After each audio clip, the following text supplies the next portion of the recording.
Question 1. James and Mick shared some sweets in the ratio of 5 to 2. If James gave away 30 sweets from his share to Mick, they would have an equal number of sweets. So how many sweets did James have at first?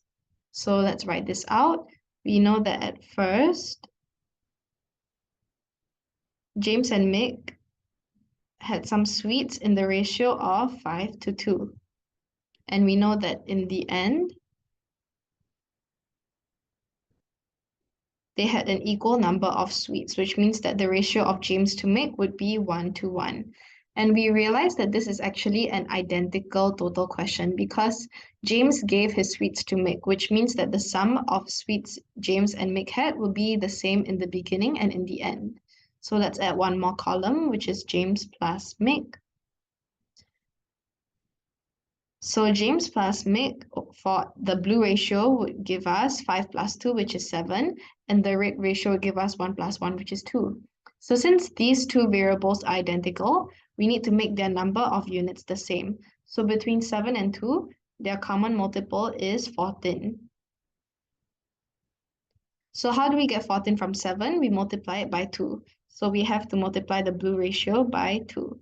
5 times 2 gives us 10, and 2 times 2 gives us 4.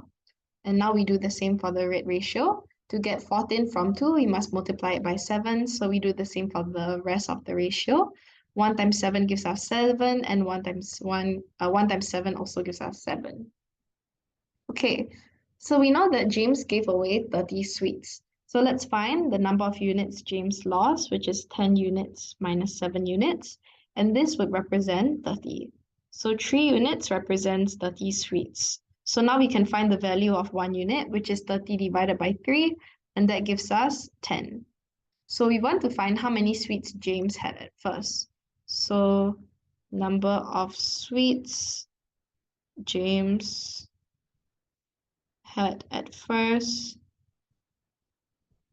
So James had 10 units at first.